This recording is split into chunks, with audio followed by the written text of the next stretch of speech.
Orang-orang beriman itu pasti tahu waktu sholat. Inna sholata kanat, sungguh sholat itu kanat alal mu'minina, bagi orang beriman kitaban mauquta, sudah jelas waktunya. Ini kalau kita terjemahkan dengan bahasa yang mudah dipahami, kata Allah, orang beriman itu pasti tahu waktu sholat.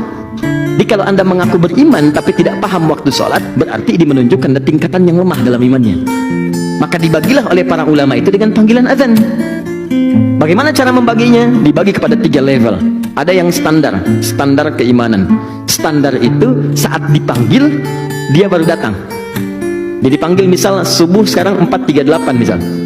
Terus adzan, Allahu Akbar, Allahu Akbar, adzan. Begitu adzan dia datang, itu menunjukkan imannya standar. Nah ini. Ayo.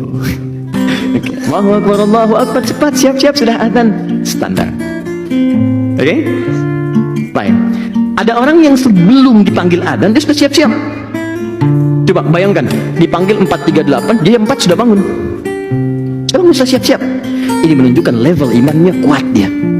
Bayangkan, belum dipanggil datang. Sama anda kan kerja di kantor, jam masuknya jam 8, jam masuk jam 8, datang jam 8, standar kan? Ya kan? Objektif kan? Baik, fair. Dipanggil jam 8, jam kerja jam 8, datang jam 7. Wow. Ya, kuat kan? Hebat kan? Etosnya kuat ya. Sama dipanggil 4.38, datang jam 4. Ini orang hebat. Tapi kalau persoalannya dipanggil 4.38, datang jam 8.34. Dia baru bangun dan gak ingat sholat. Ya, dia cuma tahu skornya 3-1 misalnya kan. Begitu bangun 3-1, Muhammad Salah ngegolin kan. Nah, tapi maaf, untuk urusan sholat dia tidak paham. Ini menunjukkan imannya lemah. Nah, ini tiga-tiganya itu dirangkum oleh Al-Quran di Quran surah kedua ayat 152, paling kanan sebelah bawah di musuh.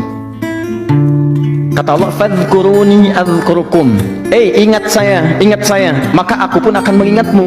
Bagaimana cara mengingat Allah? Di antaranya lewat ibadah, sholat, karena zikir itu diantara maknanya sholat. Quran surah ke-20 ayat ke-14. Wa aqimis sholata li dzikri, tunaikan sholat sebagai zikir. Kata Allah, ingat saya, zikir kepada saya, amalannya sholat, dipanggil adzan. Maka orang yang ingat Allah ketika dipanggil, misal Allah panggil Allahu Akbar, ingat dia, maka Allah pun akan ingat kepada dia saat hamba itu memanggilnya. Feedbacknya begitu. Jadi kalau anda misalnya berdoa nih, ya Allah mohon, anda biasanya dipanggil oleh Allah baru respon, maka Allah pun merespon anda saat anda memanggilnya. Kalau anda nggak doa, Allah nggak perhatikan anda. Tapi kalau anda bisa datang, misalnya datang sebelum dipanggil, panggil 4.38, datang jam 3.48, datang jam 4, datang jam 2, maka Allah pun akan memanggil, memperhatikan anda jauh sebelum anda memanggilnya. Ada orang-orang yang hidupnya seakan tidak punya masalah, padahal bukan tak punya masalah. Sebelum dihadapi, diringankan masalahnya oleh Allah sebelum dia memanggilnya.